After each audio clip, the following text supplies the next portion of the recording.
Welcome back to Just Got Brady on BJPenn.com. Our host Cole Shelton, episode 198 is here ahead of UFC International Fight Week, UFC 317. Really good card, just two guests, but really good ones. First up, joined by Beneil Dariush to preview his fight against Renato Moicano. This is a fight that's supposed to happen earlier this year, and then obviously when Renato got the title fight against Islam after Arman pulled out, and Beneil didn't get a fight, and he's been kind of waiting on signs of a fight, and he gets rebooked against Moicano. It's a fight he really likes. He thinks is a good match for him to really have a lot of success against. And then we close things out talking to Terrance McKinney to preview his fight against Vyashav Borishev. A really good chat with Terrance. Obviously, his brother passed away, so he's really looking forward to put on a good statement and kind of in his brother's memory. A couple weeks ago, I did interview Jack Hermanson. It's back on the channel, so if you want to listen to that, it was his early thoughts on this matchup. But really good chat with him. But be sure to share the show, subscribe. Thank you all for listening. All right, we're jumping UFC. Lightweight Beneil Dariush, who's back in action at UFC 317. Beneil, how's it going, man? Good on yourself. I'm doing well. Like, obviously, you're supposed to fight in January, and then kind of all the chaos happened. Like, were you hoping to return a loss into this? Like, what kind of take me through? Like, kind of happened that day leading up, like when you not found out you didn't get the fight. I remember talking to Sean Shelby and saying we could do March or April. So I did think I was going to come back sooner, but I also know how these things go. So this is where we're at. How frustrating was that for you? Just because, see, you were the higher ranked guy. Like, I know Makana was on the winning streak. Just for him to get that title shot and you not, and then you kind of without an opponent. Like, how kind of disappointing was that? It was definitely disappointing, but I'm at a point in my life where I believe in the providence of God, and so it's not hard to get past it. Sorry about my phone. I don't know why it always flips like that. Yeah. uh, And then, so after Hanato fights, it was like obviously didn't take much damage. Did you think they would just rebook you guys, or did you think you were going to go in a different direction? Like, Yeah, I mean, I originally asked for Dan Hooker, and then I had a call from Hunter. They mentioned Gamrot, and I said sure. If that's the fight, then I will do a rematch with Gamrot. But no, nothing was ever brought back up about that, and then I ended up with Moicano again. So the only thing I asked for was somebody in the top 10. I felt like that's something I deserved, I guess. training camp wise, does anything change from when you're preparing for Makano in January to now, or is it the same stuff, just kind of a bit more time now to get ready? Bit more time and being careful of not getting injured longer. Been in camp. It feels like I just went back to training. So it's been 6 months basically, and I got really focused and started losing weight in the last 8 9 weeks. So yeah, I mean not a whole lot has changed. Now it's just time to get to the fight. Obviously, being on this card too, International Fight Week, like, was that a big plus? Just not being on some random fight night at the Apex, like getting on a big card like this. I don't mind the Apex, to be honest with you, personally, because I like the intimacy of it, but I don't mind big cards either. I find fighting to be a privilege, so just to have the opportunity to go out there and fight is good enough for me. Obviously, lightweight title is on the line on the main event of your card. Is there a thought of just, hey, let's show up to Wade's 155 on the dot just to kind of see what happens, just in case? Yeah, I'll definitely make 55. I really believe that's going to be, unless something goes weird. But I plan on making 55. Were you before we get into your fight, just with the lightweight division, were you surprised to see Islam vacate and go up to welterweight? Because I thought he might have stuck around for the other fight just because of how big it was for the division and kind of the whole sport. Uh, I think for his legacy, being a double champ is bigger than the Ilya fight. I think, in my opinion. If he, because I know Ilya is on fire right now and he looks great. But if Islam goes out there and does what he does and he shuts him down, people will just be like, "Oh, well, Islam's bigger. It's blah blah blah blah blah." So I don't think it was gonna be such a big deal for him if he won the fight.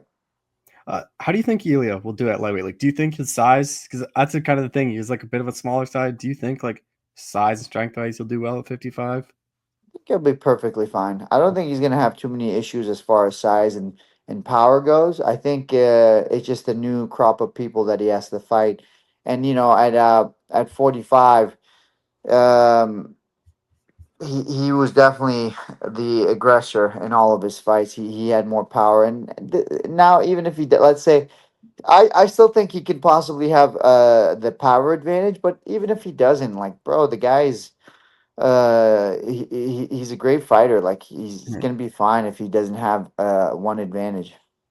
Uh, Back to your fight with McConnell, like, what have you kind of made of his recent fights? Like, he's on a really good streak. Like, other than the two losses, which are what 24 hours to Islam and like 72 hours that it was to RDA, like he's looked pretty good. Like, what have you made of his kind of recent fights? Yeah, I mean, he's he's a veteran. He fights very smart. He doesn't make mistakes, and he typically takes his advantages of people's mistakes. I would say this last fight, he kind of lost his cool, and that's why he lost the fight. He rushed a little bit in that position. I think he could have stayed and played his guard a little bit longer, and he would have been fine. But for whatever reason, that's how the fight went. When you're like doing tape study, do you pay much attention to the Islam and RDA fight just because it was so short notice for him, or like do you kind of throw his own look at what he was doing when he had I like mean, full camps to prepare for guys? the Islam fight wasn't short notice. He had a full camp. He Yeah, was like short fighting notice to me. prepare for like a different like to fight obviously Yeah, Islam. he was fighting me. I'm a southpaw. Yeah. Makachev is a southpaw. I do a lot of takedowns. Makachev does a lot of takedowns. So it's not like stylistically there was a huge difference. And I just I think you just saw a big skill difference. Uh, is it training camp wise like partners all the same for this one than usual? Or you bring in anyone different?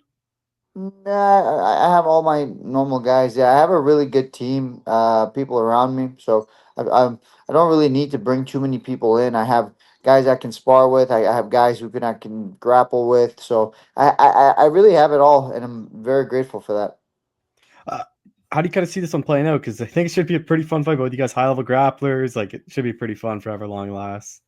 Well, I mean, if I tell you how I think it's gonna play out, I'm kind of giving away the game Yeah. plan, right? But I'll just say this: I think I'm gonna smash him. That's as much as I can give you.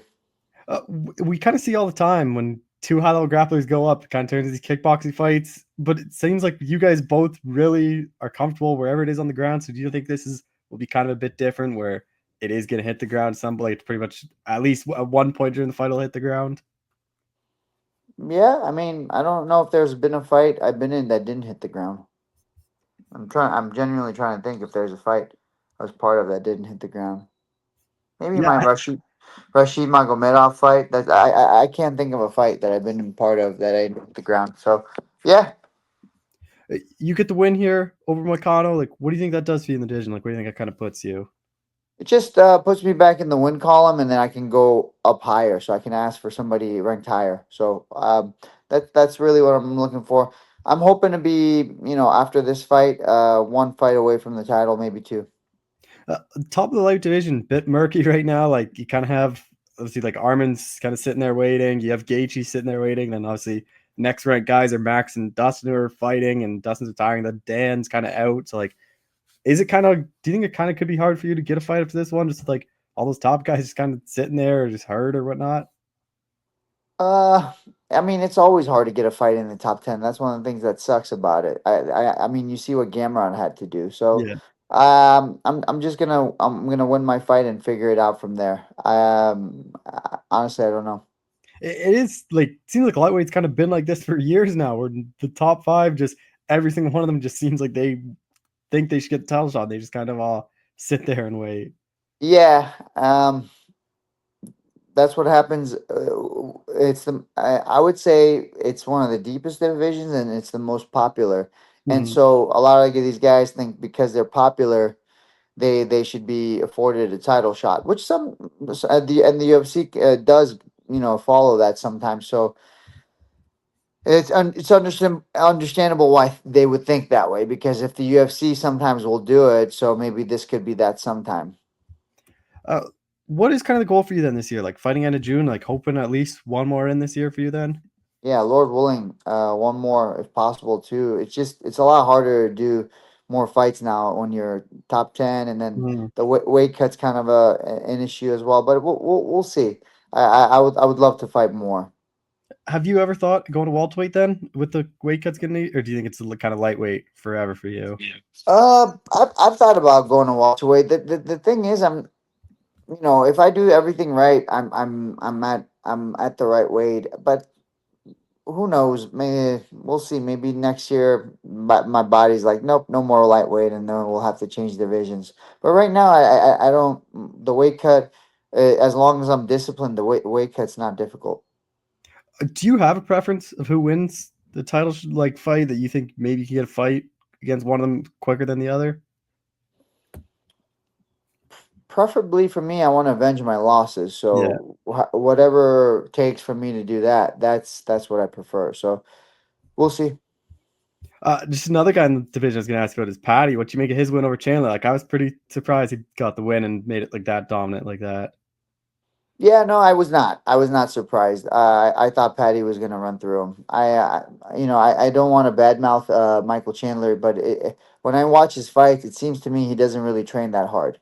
He may be great at like lifting weights and doing cardio and looking the part, but it just doesn't seem like he trains that hard. He's not in there getting after the wrestling practices, the striking, the necessary skill practices to be at that level because I believe he's an All American, right? Michael Yeah. Chandler. So like he's been getting taken down, and he's been getting taken down pretty consistently every single one of his fights. That wrestling is one of those things where you can't fake it. If you're not training wrestling, I don't care if you were an Olympian, you're gonna get taken down. Just final thing for you, like I know for a while back there, you and Poirier were kind of linked to a fight, like just with him retiring. Like, is that kind of one you think got away? Like one fight that you kind of wish would have I happened? Like, mean, are there any others that in your career that's kind of stand out of guys you wish you could have fought? Poirier. I mean, it wasn't like I was chomping at the bits to fight him. I just that's what I thought made sense at that Mhm. time, and I know he's about to retire, and obviously all the best to him. At that time, the fight made sense. They didn't want to give me a title shot, so I figured Dustin Poirier was the fight. Never happened, and that's okay. It is what it is. Well, Beneil, I appreciate the time as always. Thanks so much for doing this again. Yeah, my pleasure, brother. Take care. All right, we're joined by UFC lightweight Terrance McKinney, who's back and actually here at UFC 317 at the end of the month. Terrance, how's it going, man? I'm doing great. We're getting this weight down, and all glory to God for the victory to come. Obviously, coming off that pretty one-sided win back in February, were you hoping to return a lot sooner than this? Was this kind of the right time frame for you? This is good because like a lot of crazy stuff ended up happening. Like my brother died, so it gave me time to process that, and now I'm like healed from that, and I'm focused. I think the fight lined it up just right. My brother actually died when I was 12. It's coming up on 13 years in a couple days soon, so it's tough to go through.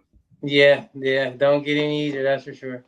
Uh, with this one, like, get the call International Fight Week. Like, how excited were you that it was on this big of a card and you get this big spotlight? Oh, super! I was cheesing, man. I was like, me for real? All right, sign me up. Just sign that right away.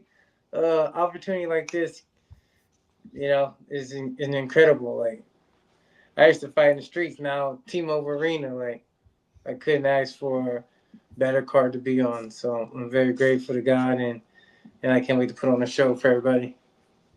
Obviously, I know your last couple fights have been in front of crowds. They just haven't been at the Apex. They've been on fight nights. Like, does it feel any different for you? Like when you know you're fighting on one of these big cards like this? Like, is there like more pressure? Does it feel different in training camp? I feel like now I'm a little bit more comfortable with it now. Just being in front of crowd is pretty intense every time. You know what I mean? It's like it ain't no like 2,000 people. Like it'd be like 30, 40,000 people at these kind of arenas. So that feeling is incredible. You definitely feel the energy. And your opponent in Borshev, like, how familiar were you with him? Very. I watched Chase Super fight, or I watched him fight Nas. Like watched him fight a few times actually. What have you made of his last couple of fights? Like 1 and 2 in his last three. Like the Chase fight, I think surprised a lot of people. Then fought a tough Tom Nolan. Like he's fought a lot of tough guys. There. Like what he made of his UFC run. I just feel like if he knew how to wrestle, I think he'd be unbeatable. I think his stand up's top tier. So we're gonna respect that, and yeah, but this is an MMA fight, so we're gonna look to put it all together.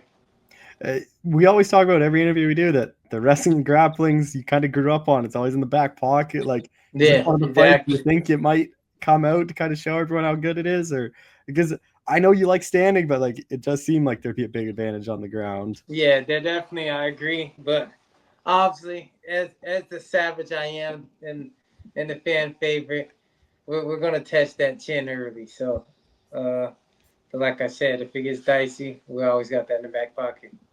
Uh, Camp in Florida this time again, or where'd you do this one? Yes, sir. I actually live in Florida full time, so it was at Fusion Excel, and Mike Davis already said I already fought him prior, so I'm getting a lot of knowledge everywhere that I need. I've been training with Lee Alves as well and Manny, so I'm getting an elite striking advice as well. So I feel like there's nowhere in this fight that I can't win in Jesus' name. How much does that help having Mike? Like, he fought him, he beat him, like, he kind of knows tendencies, what he does. Like, how beneficial is that to kind of lean on him a bit going into this fight?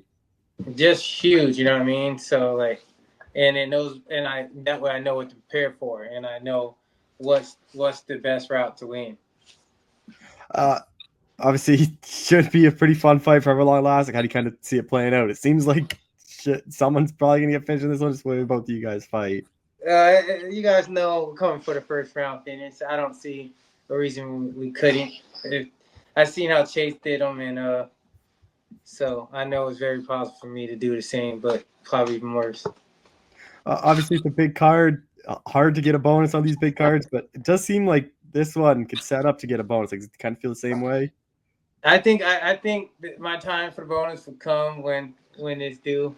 I'm not really hunting for it, and I'm gonna be smart, and I know that the finish is gonna come. No need to rush it, and yeah, I can't wait to show my growth as a mixed martial artist again.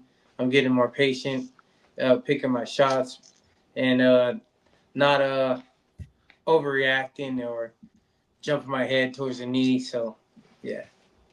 What do you think a win here does for you in the division?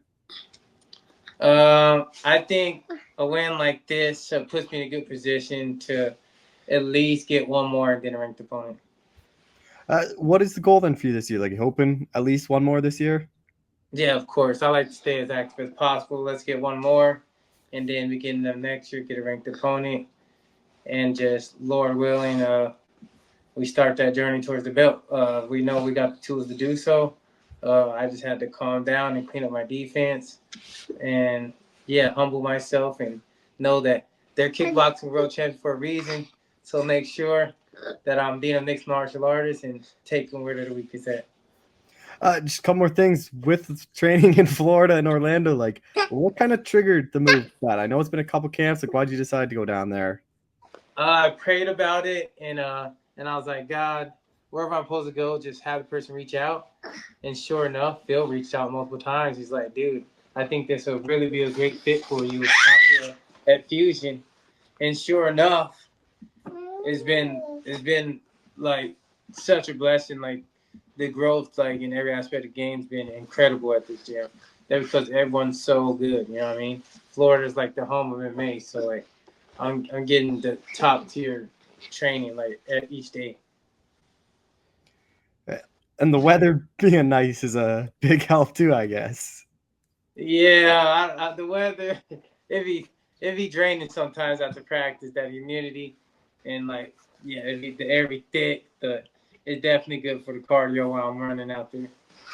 Is that a big thing? Just doing more running and just trying to up the cardio again?